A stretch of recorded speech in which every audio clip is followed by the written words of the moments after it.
कहानी summer Pratap black dragon भाग 2। तूफान से पहले की खामोशी। रॉकी भाटिया को हराने के बाद शहर में फिर से शांति लौट आई थी, लेकिन ये शांति ज्यादा दिन टिकने वाली नहीं थी। हवेली के अंदर समर प्रताप खामोश बैठा था। उसकी आंखें बंद थीं, जैसे वो कुछ सोच रहा हो या आने वाले खतरे को महसूस कर रहा हो। विक्रांत अंदर आया और बोला, भाई कुछ अजीब हो रहा है। शहर में अचानक से हमारे लोगों पर हमले शुरू हो गए हैं। समर ने धीरे से आंखें खोली। किसने किया? विक्रांत ने जवाब दिया, कोई नया खिलाड़ी, लेकिन तरीका बहुत प्रोफेशनल है। समर के होठों पर हल्की मुस्कान आई। तो आखिरकार असली खेल शुरू हो गया।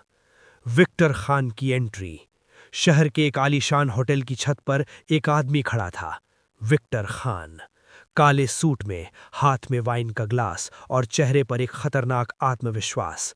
उसने फोन पर कहा, समर प्रताप, तुझे लगता है तू इस शहर का राजा है, लेकिन अब तेरा राज खत्म होने वाला है। उसके पीछे खड़े थे उसके खास आदमी, हर कोई ट्रेंड, हर कोई खतरनाक। पहला बड़ा झटका। अगले ही दिन समर प्रताप के एक गोदाम में धमाका हुआ। पूरा गोदाम आग में जल उठा। अर्जुन गुस्से में चिल्लाया, भाई ये जरूर उसी नए दुश्मन का काम है। कबीर ने सिस्टम चेक करते हुए कहा, सीसीटीवी पूरी तरह हैक हो चुका है। ये काम कोई साधारण आदमी नहीं कर सकता।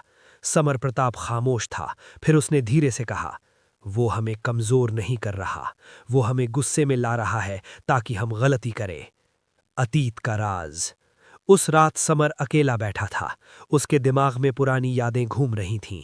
एक छोटा सा गांव, एक गरीब परिवार और एक लड़का जिसका नाम था समर। उसके पिता को कुछ गुंडों ने मार दिया था और उस दिन समर ने कसम खाई थी, मैं इतना ताकतवर बनूंगा कि कोई भी कमजोर पर हाथ नहीं उठा सके। वही दर्द उसे ब्लैक ड्रैगन बना चुका था। धोखे की शुरुआत। अचानक हवेली में अलार्म बज उठा। रॉकी भागते हुए आया, भाई हमारे एक आदमी ने हमें धोखा दिया है। कौन? समर ने पूछा। विक्रांत ने नाम लिया, कबीर। पूरा कमरा सन्नाटे में डूब गया।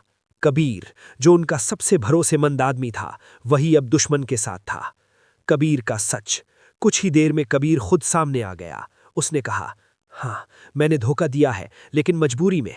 अर्जुन गुस्से में उसे मारने के लिए आगे बढ़ा, लेकिन समर ने रोक दिया। क्यों? समर ने पूछा। कबीर की आंखों में आंसू थे। विक्टर खान ने मेरी बहन को किडनैप कर लिया है। अगर मैं उसका साथ नहीं देता तो वो उसे मार देगा।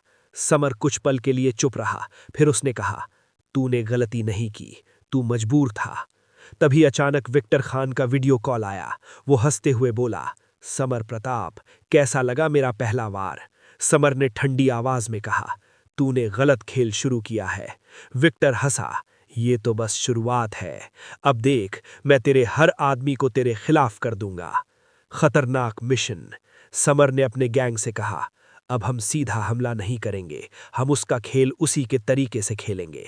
उसने अर्जुन, विक्रांत और राघव को एक मिशन दिया, कबीर की बहन को बचाने का। Rescue operation. रात के अंधेरे में समर की टीम विक्टर के ठिकाने पर पहुंच गई।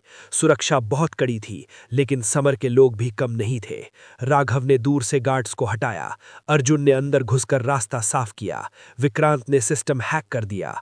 आखिरकार उन्होंने कबीर की बहन को ढूंढ लिया, लेकिन तभी बड़ा ट्विस्ट।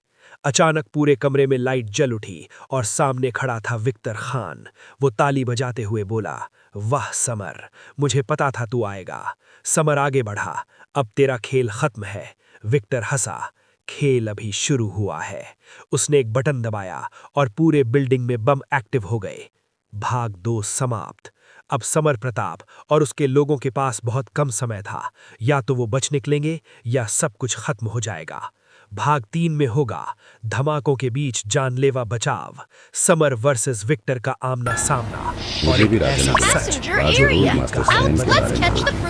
ने सबको उन्होंने ही तो ठीक किया है। हो सकता है राजेश ने सही बता दिया। सिराज अली और आकाश बजाज को भी बात समझ आई, लेकिन जरा सोच कर भी क्या मिल जाएगा। थोड़ी देर में पता लग जाएगा कि मामला क्या था। तभी राजा चंद्र तेजी से वहां आए। मुस्कुराते हुए उन्होंने सबसे कहा, आप लोगों को मैंने नहीं बुलवाया है, असल में 3 मास्टर टीचरों को आपसे मिलना है। मास्टर टीचर वहीं पे दरवाजा के पीछे आकर खड़े हुए 3 लोगों को देखकर वो सब फौरन खड़े हो गए। आप नवाब सिराज अली होंगे? मैंने सुना था कि आपकी वाइफ बीमार थी। क्या मुझे आप बता सकते हैं कि इलाज के समय क्या हुआ था? मास्टर खन्ना ने सबसे पहले नवाब सिराज अली से पूछा। उसने सब बता दिया। तो आप कह रहे हैं कि इंद्रसेन ने एक ही नज़र में पहचान लिया कि वो हरे मार्बल का शेर खूनी हरे पत्थर का बना है। ये भी उसी की वजह से आपकी वाइफ बीमार थी और फिर कुछ सुइयों से आपकी वाइफ कोमा से बाहर आ गई और तुरंत चलने ही लगी। मास्टर खन्ना ने हैरानी से पूछा। ये सच है कि वो पत्थर इंसान की एनर्जी सोख लेता है और क्योंकि आपकी वाइफ कोमा में थी, इसका मतलब ये हुआ कि उसकी हालत बहुत सीरियस रही होगी और ऐसे में उसे ठीक करने के लिए सही ब्लॉकेज और नाड़ी को ढूंढना बहुत ज़रूरी हो जाता है। साथ ही लेवल 2 या लेवल 3 की साफ एनर्जी की भी जरूरत पड़ती है ताकि ब्लॉकेज को हटाया जा सके। उन जगहों को फौरन ढूंढ लेना, वो भी बिना हिचकिचाहट के। सच में किसी मास्टर टीचर की नजर इतनी पाकी हो सकती है? आपके आने से पहले और दवाई बनाने से पहले ही उसने बता दिया कि आप मरने वाले थे। जो भी मरने वाला होता है उसके माथे पर काला निशान आने लगता है, इसलिए ये देखना कोई बड़ी बात नहीं है और केमिस्ट को अक्सर कढ़ाई को टच करना पड़ता है, इसलिए वजह पता करना भी कोई बड़ी बात नहीं है। लेकिन हैरानी की बात तो ये है कि उसने ये सब बिना कोई सवाल पूछे पता लगा लिया। वो कोई मास्टर टीचर है या भविष्य बताने वाला?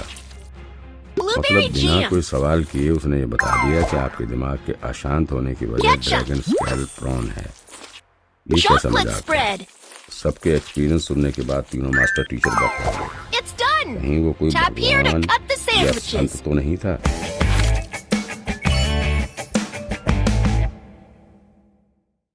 Let's eat! Feed the kids with the food!